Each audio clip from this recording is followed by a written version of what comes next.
An old widow whispered one sentence on her deathbed that silenced an entire village. But before I tell you what she said, you need to hear the story of the broken young man who discovered her secret. There was a small village where everyone was normal. They had normal problems, normal stress, normal sadness, except for one woman, an old lady who had lost everything. Her husband, dead. Her money, gone. Her youth, faded. But she smiled every single day. The villagers whispered among themselves. Some wondered if she was insane. Others asked what she knew that they didn't. One young man, drowning in his own pain, couldn't take it anymore. He had to know her secret. So one day, he knocked on her door. The young man burst into her home, eyes desperate and searching. He demanded to know the truth. How could she always be happy? He had lost his job. His girlfriend had left him. He had nothing. And yet she, who had lost everything, still smiled. He asked her what was wrong with her. The old lady calmly gestured to a chair.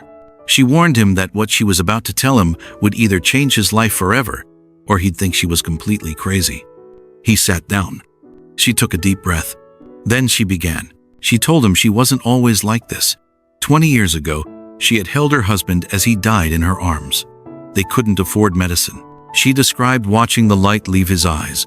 Her children cried for weeks, and she had wanted to die too. The young man's anger melted away. He quietly asked her what happened next. She told him she had stayed in darkness for months. She stopped eating, stopped caring. She was alive, but dead inside. Then one morning, she woke up and realized something that shattered her. Her sadness wasn't bringing her husband back, but it was killing her. And worse, her children were losing their mother while she was still breathing. That morning, she made a decision that seemed impossible at the time. The young man leaned forward, listening intently.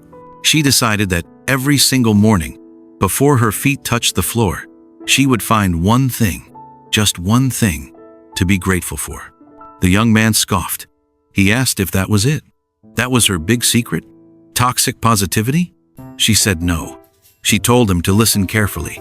On that first morning, she explained, do you know what she chose? Her breath. Just her breath. Because she was still breathing, which meant she could still love her children, still feel the Sunday, still choose. The second day, it was the birds singing. The third day, her daughter's laugh. She admitted some days were torture. When they lost their home, she was grateful for the stars, because at least they could see them clearly now. When her daughter got sick, she was grateful the child was fighting. When people mocked her, she was grateful she could still hear. Tears began streaming down the young man's face. He whispered, asking her how. How could she do it when her world was falling apart? The old lady's eyes became intense.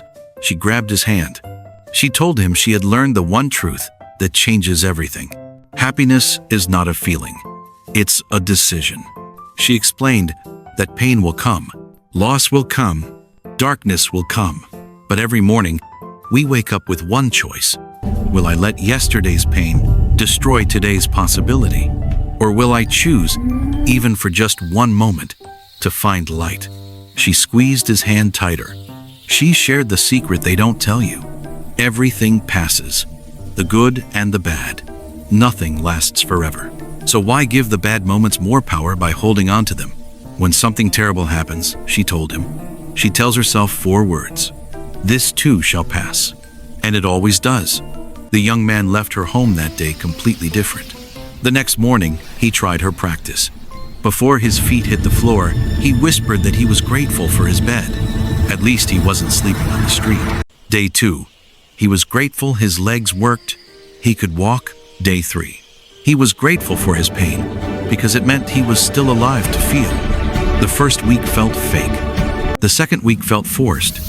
But by week 3, something shifted. The other villagers noticed the change in him. They asked what had happened. He simply told them he had learned that happiness isn't something you find. It's something you choose.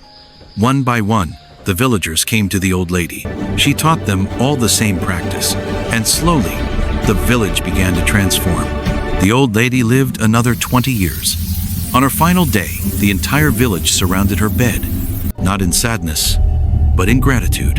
With her last breath, she whispered that she had lived a beautiful life. Someone said she had lost so much. She smiled one final time. She said she had lived a beautiful life, not because it was easy, but because she had decided it was beautiful. And then, she was gone. Tomorrow morning, before your feet touch the ground, find one thing to be grateful for. Just one. Try it for 7 days. Comment, Day 1, right now to commit. This practice changed an entire village. It can change you too.